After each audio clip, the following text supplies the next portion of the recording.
Good afternoon, everyone.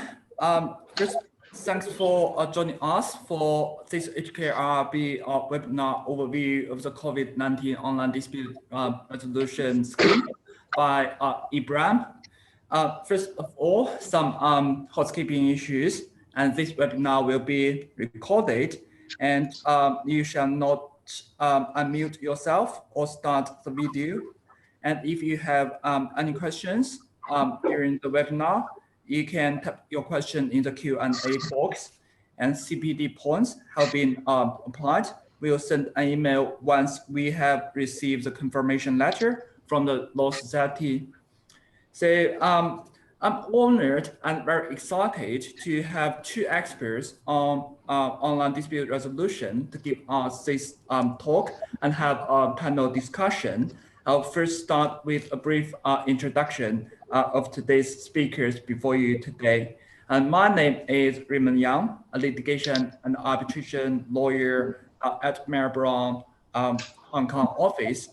And with me today is our keynote speaker, Mr. Daniel Lam, SBS JP. Daniel is a CEO of eBRAM, and because of his knowledge and professional interest in arbitration, he's a chartered arbitrator and listed in Hong Kong, London, Vancouver, Beijing, and Shenzhen, and various other arbitration institutions. And he was also the founding chairman of the HKIArb from 1997 to 2000. I'm also happy to introduce Mr. Vought Chen. Vought is a barrister with a focus on civil litigation, especially in the area of company, commercial, intellectual property, and banking laws. Actually, I mean, Vaught's technology background is particularly relevant to today's talk. Before joining the bar, Vought was a part-time university lecturer in Canada on topics including information technology, e-business, and management science. So I think Vought will have some insights and comments on the technological points on today's talk. So without further ado, I shall now hand over the screen to Daniel. Thanks, Daniel. Thank you. Thank you. I'd like to thank HKIArb for giving me this opportunity. I would like to start by talking about getting ready ourselves, everybody, to arbitrate online. Now, there has been very fast development and expansion of e-commerce, and that gives rise to online dispute resolution. And recently, of course, the COVID-19 pandemic, it has a tremendous impact on the world, on everybody's life. And therefore, a lot of face-to-face meetings are prevented. Well, ODR, what exactly ODR means? According to UNtitled technical notes, it is a mechanism for resolving disputes through the use of electronic communications and other information and communication technology. Now, recently, there is another expert panel discussion about what happened to the platform. What is a platform? Is it a legal entity? What is the platform's law? How would the law be applicable to a platform? So Untitled is in itself still looking at these sort of topics and trying to devise a system or a specific international acceptable standards on platforms. Next.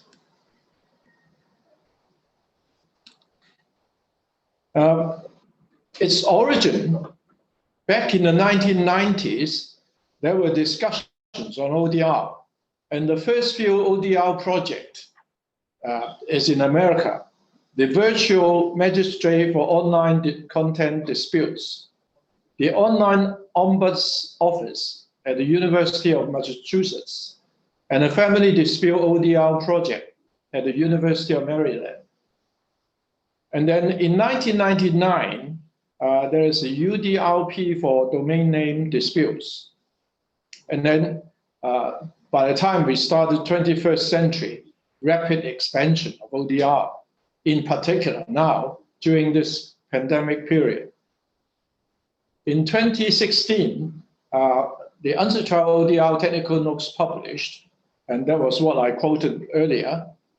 And in 2019, APEC accepted a collaborative framework for online dispute resolution of cross-border business-to-business disputes. I have the honor and the pleasure to be part of the APEC workshops and drafts to produce this collaborative framework. Next. What are the advantages? Why do we have to use ODR? It opens the lines of communications. As long as you have a steady internet connection, you have a computer, you can join. There are time and cost savings, of course.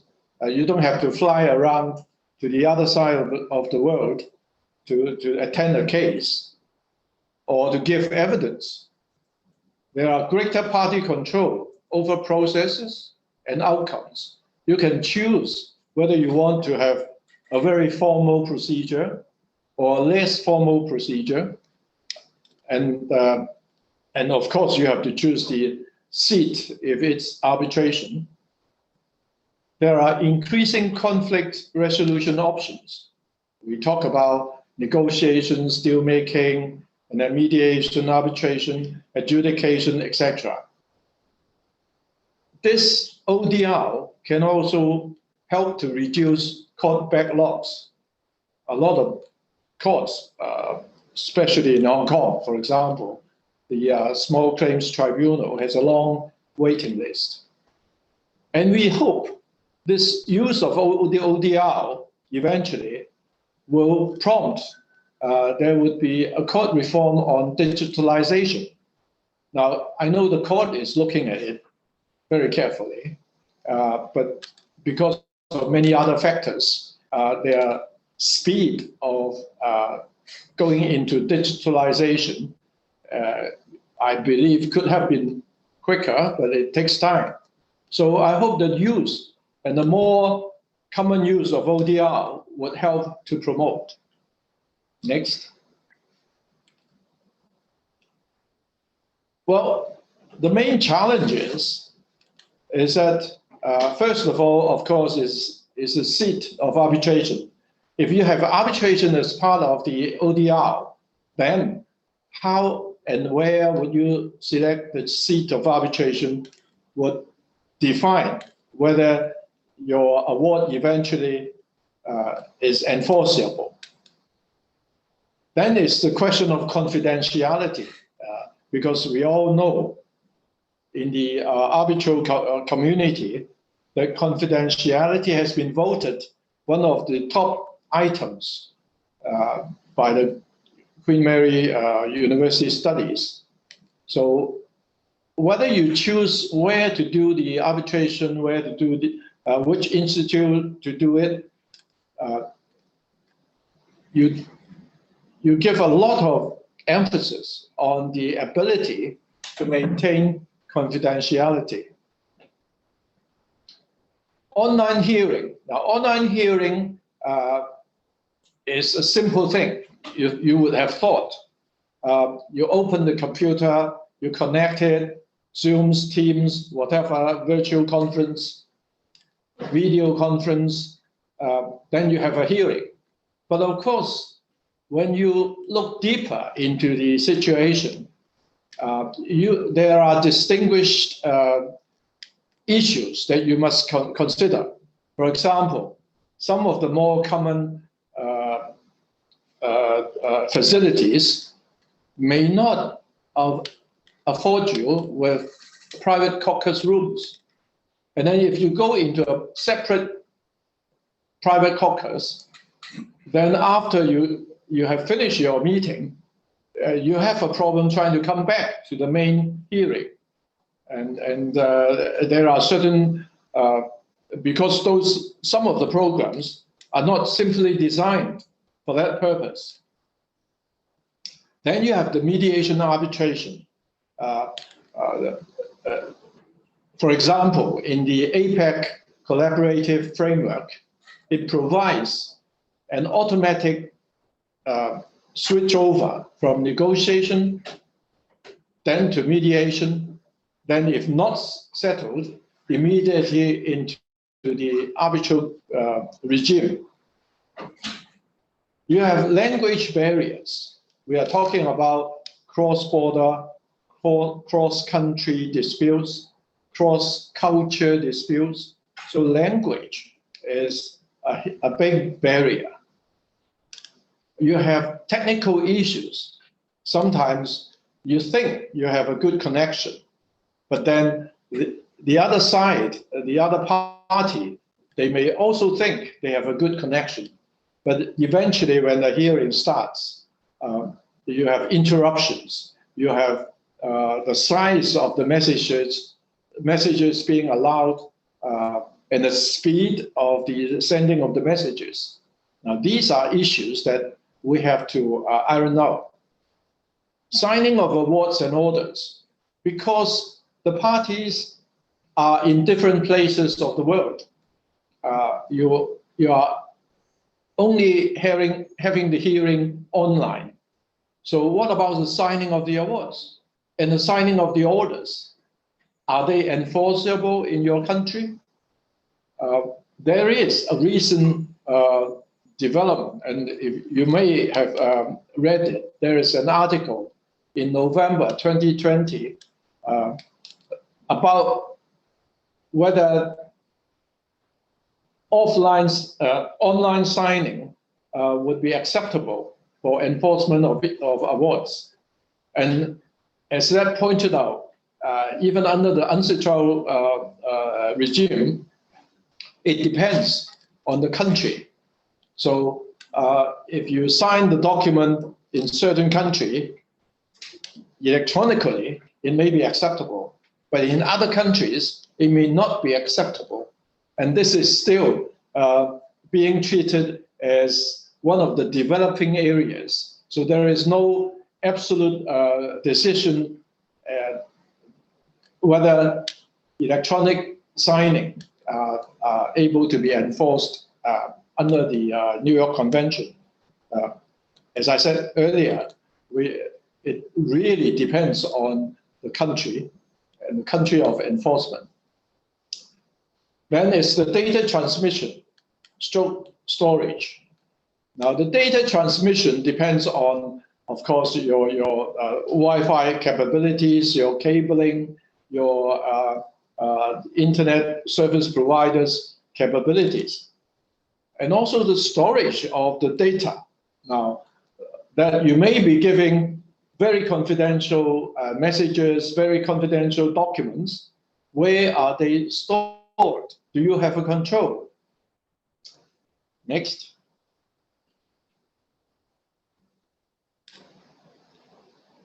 The seat, well, it's to be agreed by the parties, of course.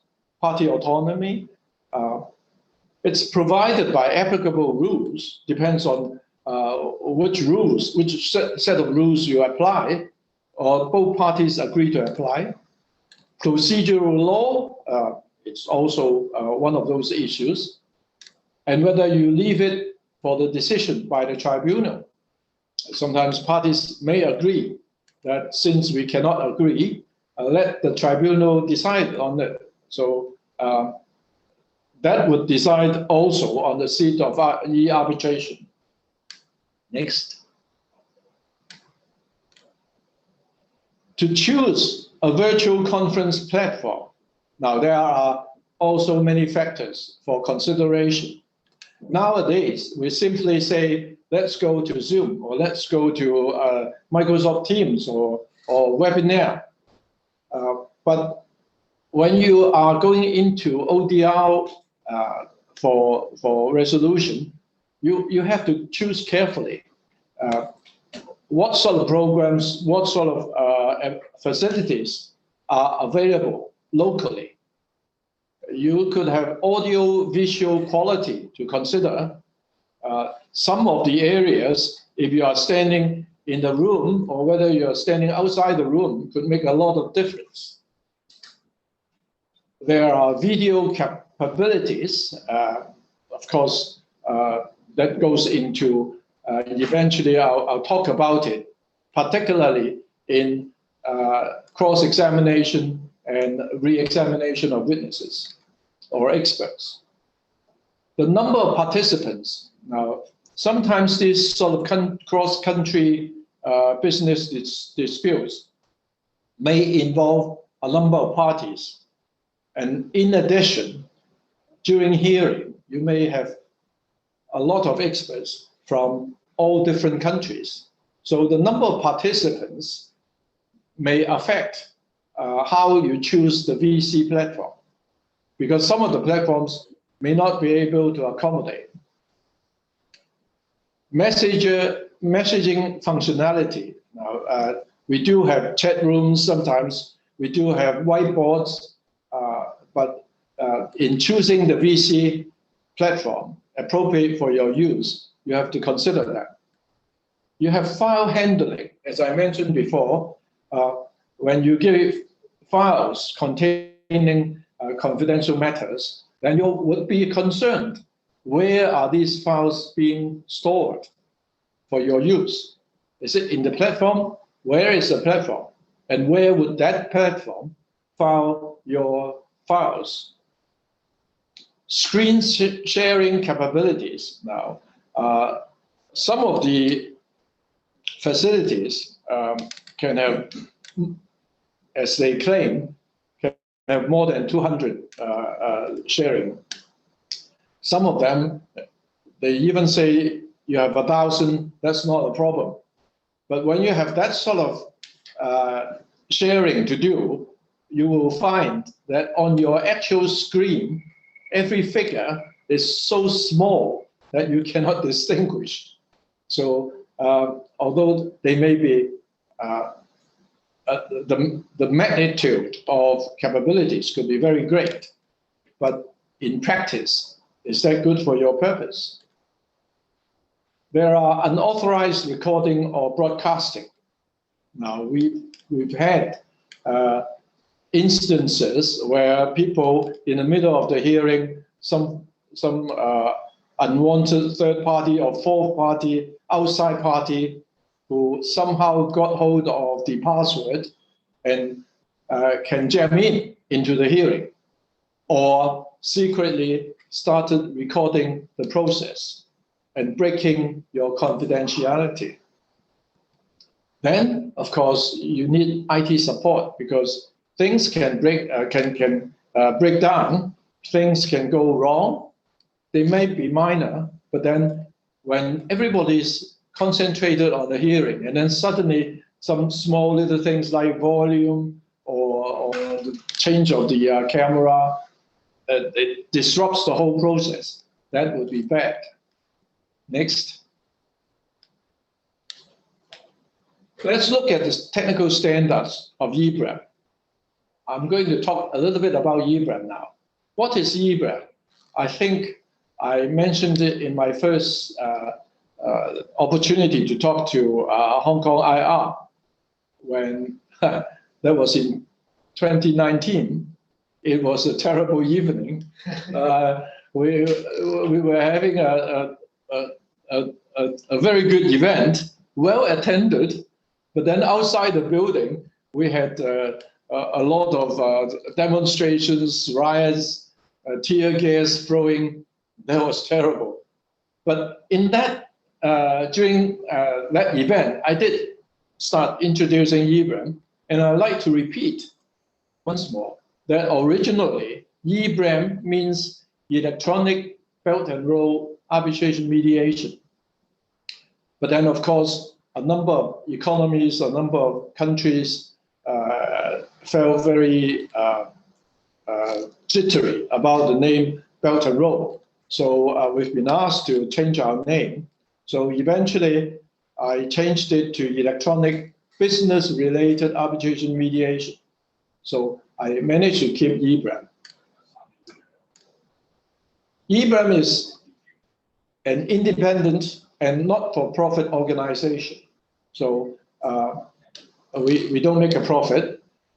We are also registered as one of the Section 88 Inland Revenue organizations. So we are exempted for tax payment. We are established in 2018 with the support of the Law Society, the Bar Association, the Asian Academy of International Law, and the LSCM, which is a research center. Next. Our vision and mission, we like to strengthen the judicial and legal exchanges in Asia Pacific. We like to support the development of law tech and ODR. We hope to promote multifaceted dispute resolution mechanism. We would like to provide quality, effective, convenient judicial and legal services and safeguards. So that means, in a simple word, bringing access to justice, particularly to small business, SMEs, and micro SMEs. Some of these SMEs and micro SMEs, they enter into contracts simply by several mobile phone calls or electronic mails. They don't even sign a contract. Now, when there are disputes coming up, particularly when the trading is cross-country, there is no way they can afford to employ lawyers, go to the courts, and then fight for their justice. So a lot of them either swallow it or they just went out of business. So we think that's a bad situation. We don't like to see that.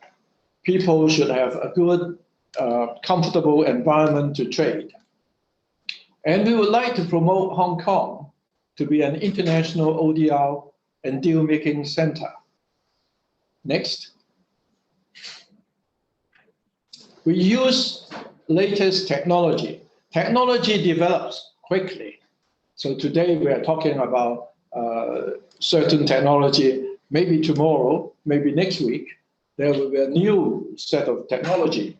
So the eBRAM, we want to use the latest, best available technology. And then we also look at deal making. So apart from resolution of disputes, we would like to provide our platform for deal making, which means parties can come up to our platform, use our platform, put their documents with our platform, and then they can do deal making, which is pre-business contracts. We like to have an online platform for full conciliation, mediation, and arbitration.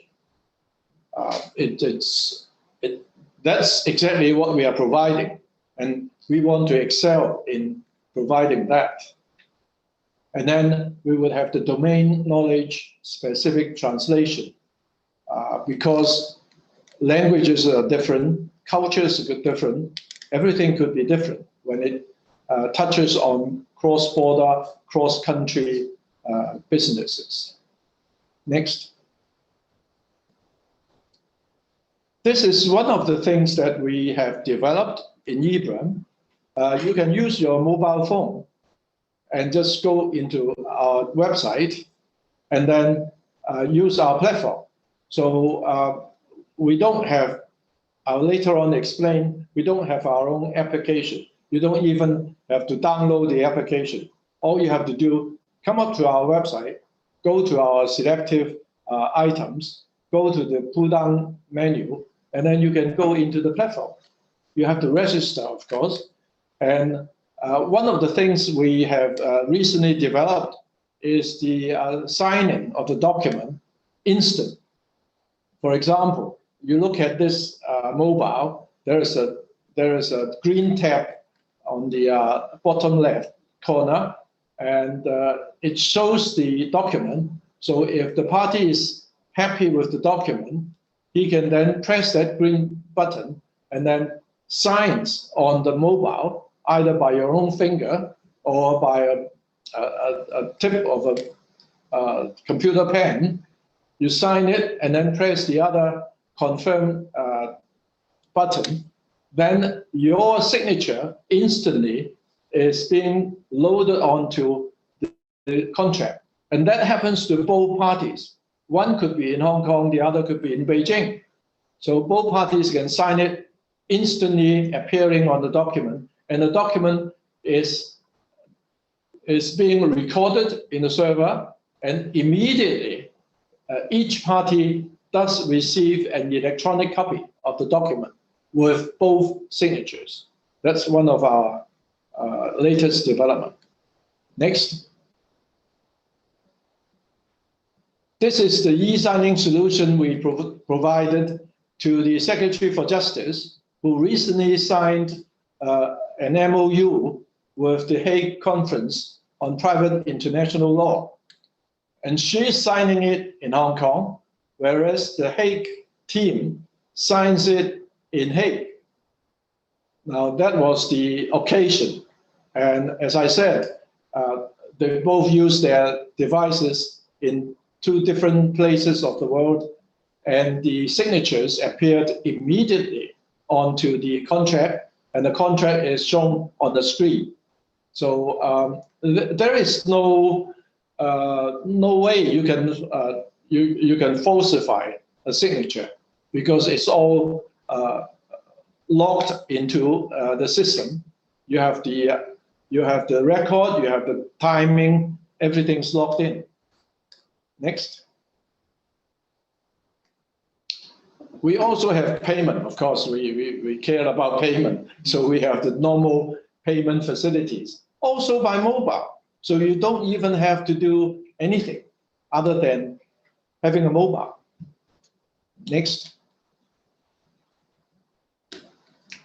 Now, recently, we have the COVID-19 ODR scheme. This is a scheme which the Hong Kong SAR government, using the second tranche of the COVID pandemic relief fund to fund a scheme by using eBRAM's system, eBRAM's platform. Now, this scheme gives a very speedy and cost-effective resolution of disputes, but it has to be stemmed from coming up because of COVID-19 pandemic, because we use the relief fund. So therefore, it has to be related to the pandemic. It's especially for micro, small, and medium-sized enterprises. Next. What is the scheme? Well, the applicable disputes that could benefit from using this scheme is, first of all, it must be COVID related. Secondly, the claims are kept at $500,000 Hong Kong dollars. So more than that, please go to other resolution mechanisms and institutions. And then thirdly, at least one of the parties must be a Hong Kong resident or company. So one of the parties must be Hong Kong. Now the other party, we don't care. As long as you have one party, then you can apply to use this scheme. Next. This scheme is a scheme whereby once you registered on our platform, eBRAM's platform, it started, the first stage is negotiation. Then if negotiation cannot settle your dispute, it automatically jumps into mediation. And if you cannot reach a settlement, then it automatically kicks off the arbitration process. And that's final and binding. Next. In the process, under this scheme, you only have 3 days to negotiate. So once you started negotiation on the platform, it shows that there is a clock. It takes 3 days.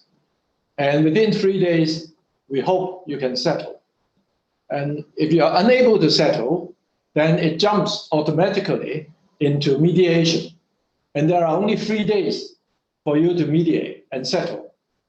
And if you cannot reach a settlement, then it goes into arbitration.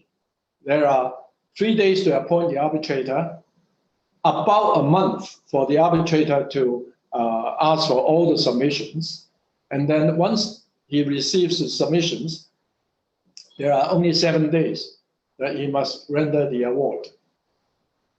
It is very cost effective because each party will only be required to pay $200 registration fees. Even if the other party doesn't pay up, if one party pays for the other party as well, it's only $400 Hong Kong. And then all the fees of the mediators and the arbitrators under this scheme are paid for under the relief fund. And the HKIArb government already entrusted eBRAM to hold on to a fund that would pay off the fees for the mediators and the arbitrators. Next. So the scheme is extremely low cost, $200. Or even if you pay for the other side, it's $400 in total. It's user-friendly. You can use your mobile, you can use your iPad. Readily make staggered dispute resolution clause for adoption. So once you go into our website, you pick the scheme. The scheme will take you to a place, to a document where you can online register and get onto the platform and start the process. eBRAM has case managers to stand by to assist parties in case you find the form is you cannot understand this, or that, and what's going to happen to the process. They will explain to you. The timing is flexible, and physical travel is unnecessary. And then it allows cross-border disputes, so long as one party is Hong Kong resident or Hong Kong registered company. Also, you can benefit from the cross-border enforcement for arbitral awards because eBRAM being in Hong Kong, if you have chosen eBRAM as the platform for arbitration in the original, the first registration, then you also agree to arbitrate in Hong Kong. The seat is in Hong Kong. So under the New York Convention, arbitral awards published here can be enforceable. And it also can benefit from the mainland China enforcement for arbitral interim measures orders made under this scheme, because eBRAM is one of the 6 bodies in Hong Kong authorized by the mainland Chinese People's Supreme Court to issue orders for interim protection, and they would enforce it across the border. Therefore, you have access to justice. It is real, it is directed to micro and SMEs and individuals now. Next. Well, our ODR platform is dedicated and established for the scheme with self-hosted video conferencing platform. eBRAM has developed our own video conference because we realized that some of the other facilities, programs, are not designed for hearings. not designed for mediation. You cannot have private caucus, and then you can walk in and out and come back to the main hearing room. Now, eBRAM has developed our own video conference with those sort of facilities. But of course, we are not designed for worldwide distribution of lessons to 2,000 parties. So there is a difference between eBRAM's video conference platform than the others. We have our own advantages. We don't have so many facilities, but we believe all the facilities you need for mediation, for arbitration, we have it. And it is very private. We have already trained about 150 mediators and arbitrators who are trained to use eBRAM platform, who are willing to partake into the scheme, the COVID-19 scheme under the eBRAM platform. So we have a list there. When we come to the choice of mediators and arbitrators, what eBRAM would do is to generate randomly from our computer 5 names for the choice of 2 parties. So you are asked to rank the 5 mediators or the 5 arbitrators to your preference. And then the 2 preferences added together will give the most preferred mediator and arbitrator. And in this case, we are able to allow freshly qualified mediators and arbitrators to have their first job.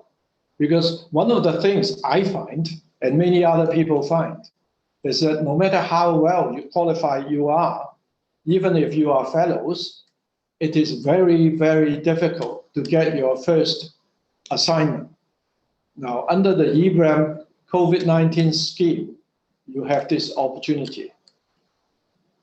We enhance cybersecurity to ensure data privacy. We place a lot of emphasis on this.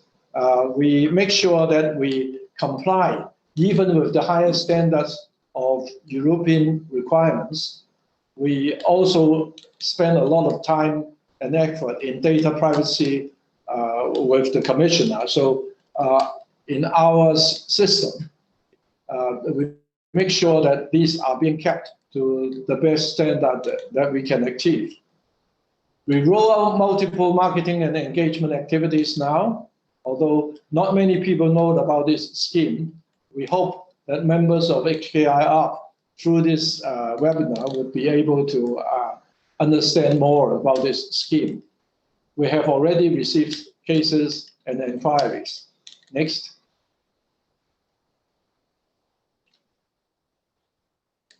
eBRAM has also partnered with a number of organizations. We have signed MOUs with JMXO's China Maritime Arbitration Commission, Consumer Council, etc., HKIAC, Insurance Authority, and we probably would expand this list as much as possible.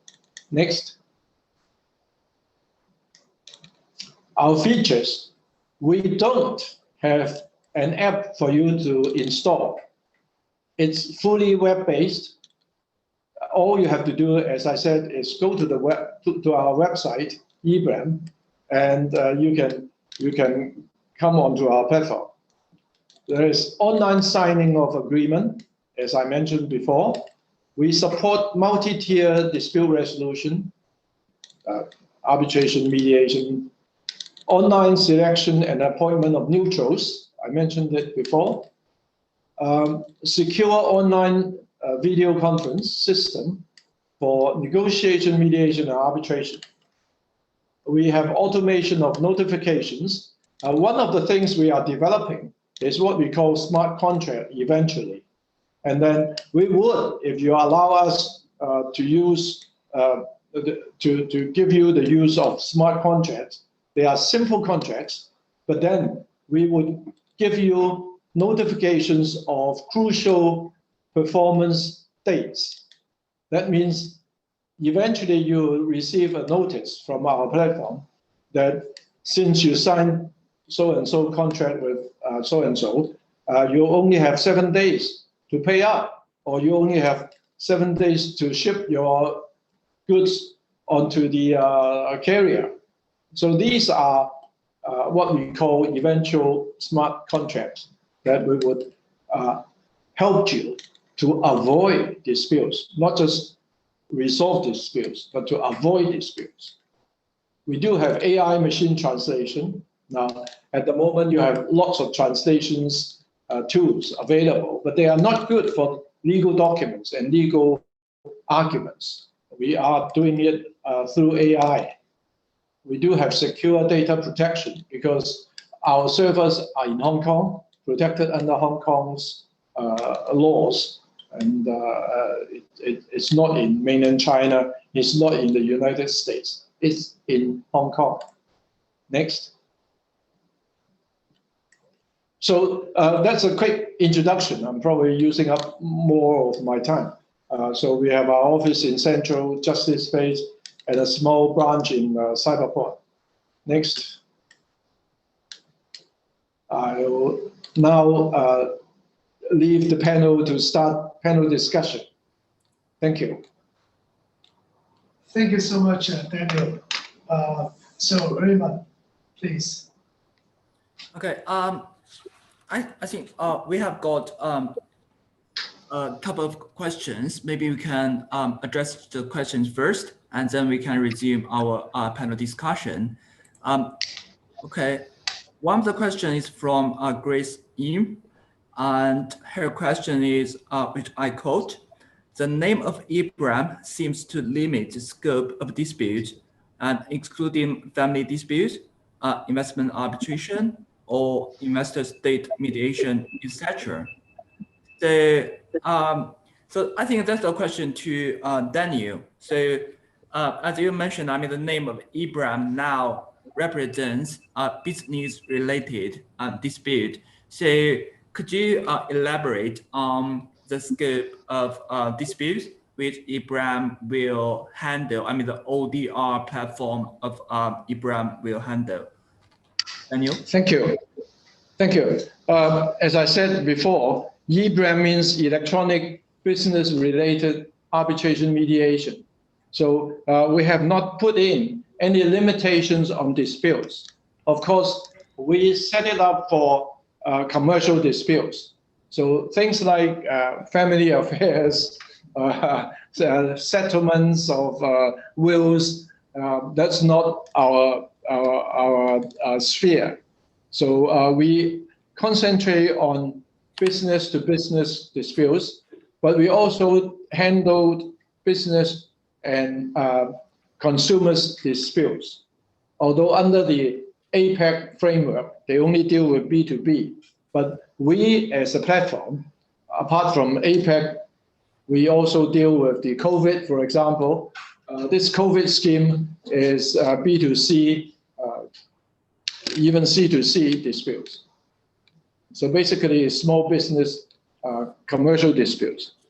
So may I perhaps follow up, Daniel, by asking, like, for example, some COVID-19 scheme, would that cover some, for example, neighbors, let's say seepage, leakage disputes, which may happen in a small claims tribunal or district court? Would that also cover such a dispute? Thank you. I know that there are lots of disputes over seepage. My primary profession is a building surveyor, so I know a lot of them. But under the COVID-19 scheme, one of the prerequisites is that the dispute must be COVID-19 related. So if you can relate it into the COVID-19, yes, you can come under this scheme. But as eBRAM, we do have a platform which can be used for dispute resolution. So as long as you are not covered under the COVID-19 scheme, you can still refer to eBRAM, and we still can resolve it with our platform. except that you don't have the benefit of the $200 per case. I see. You have to pay for the market price, so to speak. Thank you. Okay, thanks, Daniel and Walt. So we understand, since the COVID-19 pandemic, there are other arbitration and mediation institutions have introduced their own online or virtual hearing platform or scheme. So I know you have discussed in your speech talk about the features of eBRAM platform, but I think you may elaborate more on the special features of eBRAM and how do you differ yourself with the other arbitration institution or mediation institution. Daniel. Thank you. We respect others' schemes. There are very good other schemes available. So as far as we are concerned, we would respect the public's choice. We respect the other institutions' schemes.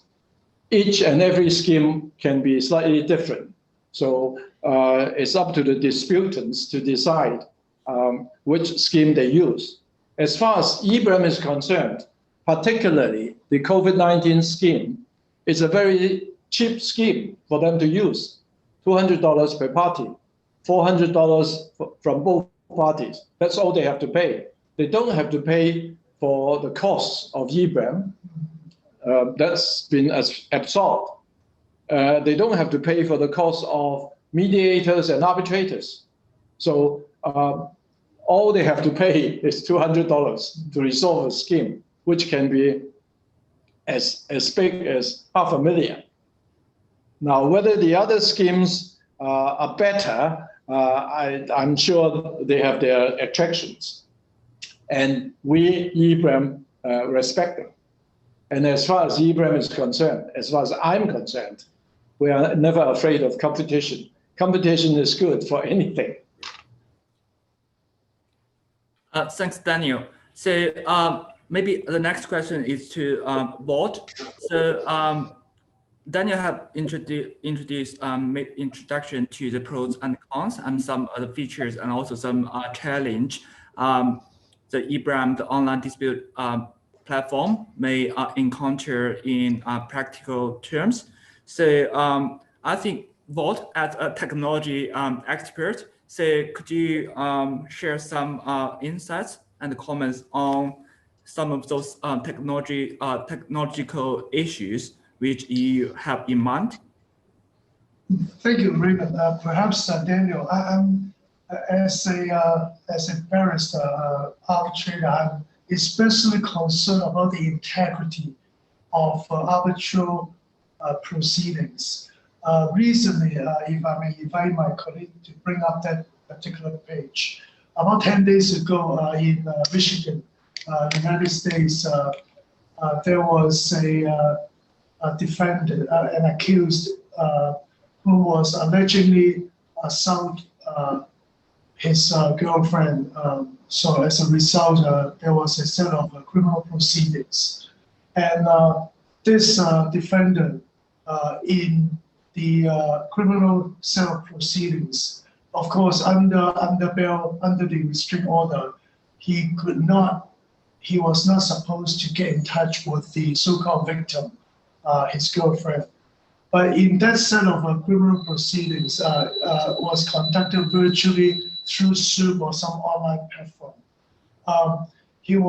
This defendant was caught red-handed by the very eagle-eyed prosecutor, who find him, in fact, was in the same room of the victim while the victim was giving evidence. I'm just wondering, even though we have very good technology, as mentioned by Daniel, how could we enhance the integrity of arbitral proceedings, especially under your arms in this eBRAM scheme, please? Thank you. We cannot, as eBRAM is being an organization, we cannot enforce physical restraint on people. What we can do is that to make sure, since we have a steady and able sort of video conference facility, we do ask parties to have it in their own secured premises, or alternatively, parties are welcome to come to eBRAM Center. I think in just this place, it may be better. I'm sure it would be better than some of the other places. So by going virtual, actually you prevented a lot of interference in itself, because you don't need to go to certain places during the hearing. You have to find your own comfortable environment. All you have to do is connect up. The other thing is to make sure your connections, for example, your mobile connections, your physical Wi-Fi, for example, are they good? Are they not being interfered? So these would be the sort of important items to watch. We in eBRAM, we do have our case managers to help you. We also have our technical people who can give you advice. Normally, in our cases, before the commencement of the hearing, before the commencement of mediation, our technical staff and our case managers will contact you to pre-test, to have a pre-examination of your devices. Because we had the experience of VC East last year, not this year, last year. We had certain arbitrators in Indonesia and in other places who's using their own devices, but in the wrong position. So we advise them to, for example, go outside your house, go into the garden and try it. And he did, and it was successful. So it's one of those little things that you need somebody to help in the circumstances. And that's all we can do. We do have security people. We do have data privacy special policies. So we follow them, and we try to cut down as much as possible. But on hacking, now this is an item that not even the Pentagon can fully 100% prevent. So we can do all we can in the circumstances to the best of our knowledge, and that we would follow. Yeah, I echo what Daniel just described. I guess the security measures. I've heard some students under the pandemic, when they write their exams, not only that particular student is under a camera, another camera is installed to overview from his back to make sure no one else is in the room. Well, I don't know whether that may be some extra measures that may be possible. Absolutely.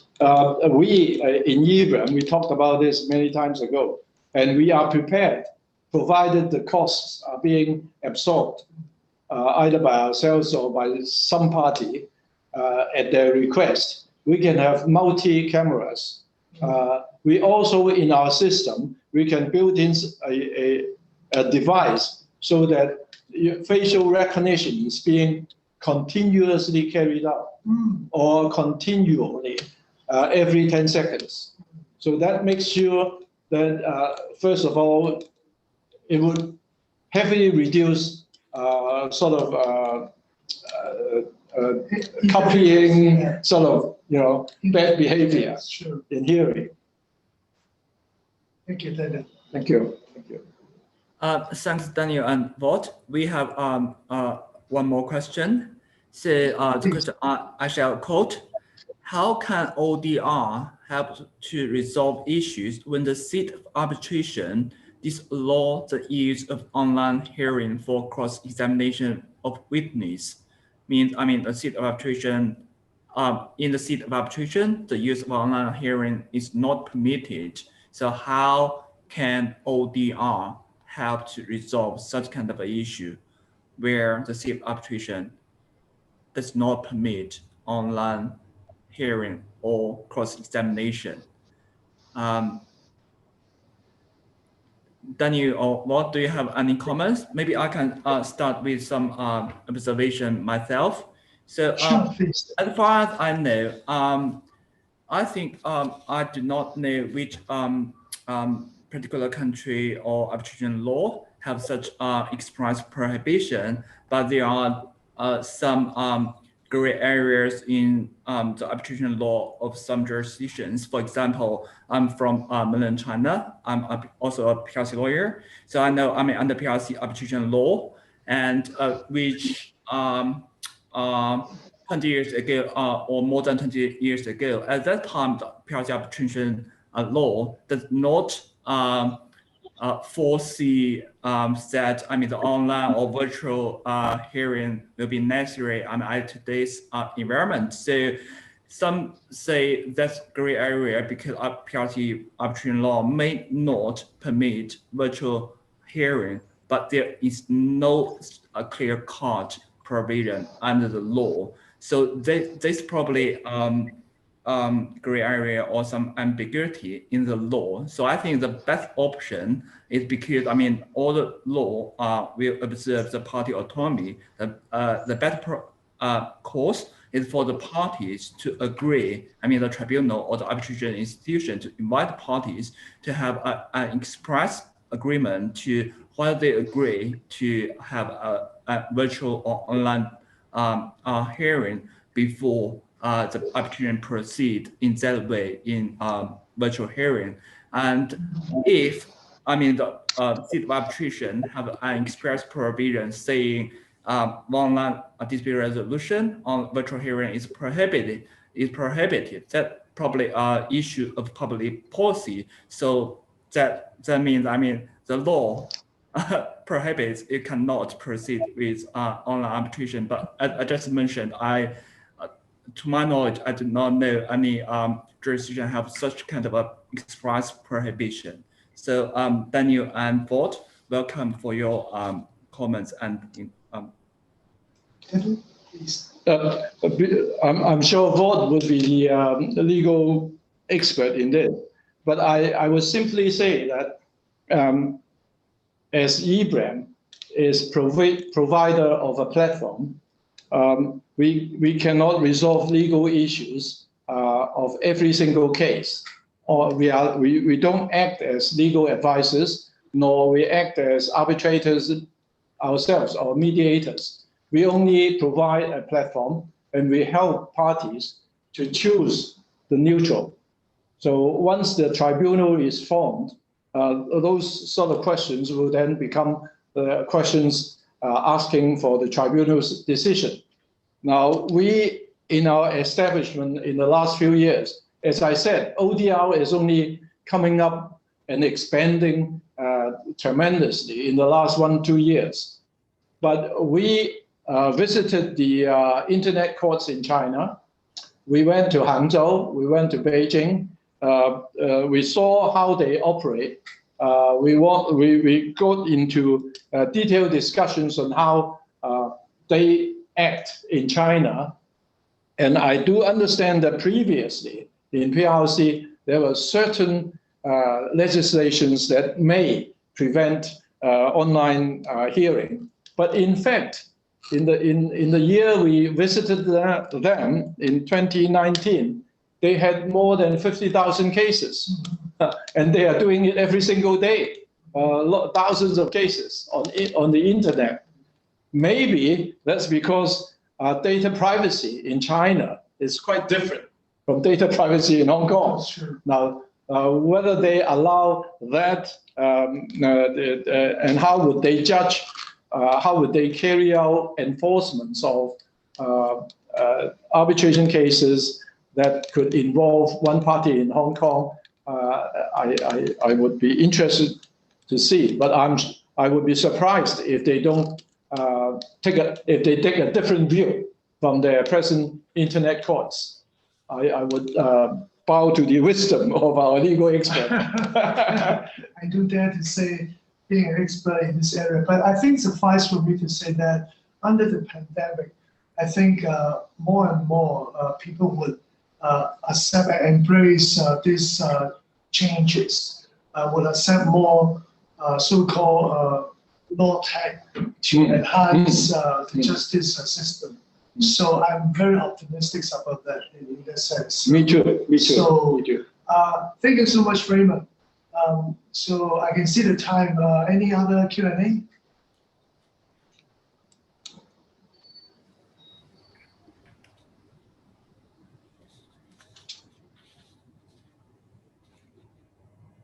Okay, Raymond. Okay. Yeah, I can see the time. Any other Q&As outstanding? No, at this moment, no outstanding Q&A. Okay. Well, if that's the case, I think Raymond and I would like to appreciate Daniel to share your insights into eBRAM and this giving us this talk. Thank you so much, Raymond. Any other things that you'd like to add? No, I mean, also my thanks to Daniel for giving us this instructive and informative talk.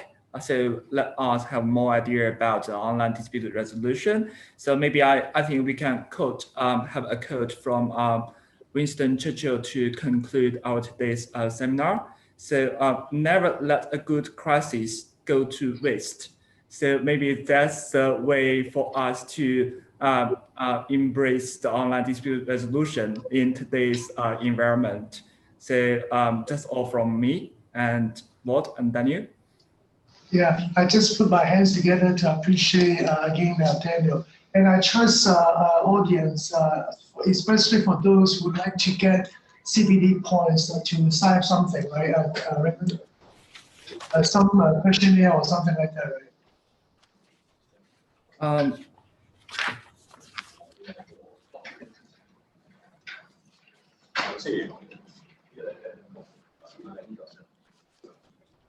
Yeah, I mean, I think Margaret will have some arrangement for the audience, for the participant to sign some confirmation form so that after the seminar, when we got confirmation from the law society, we can confirm whether they can get the CPD point. Yeah. Okay. Thank you so much again. Thank you. Thank you. Thank you, Raymond. Thank you, Daniel. Thank you.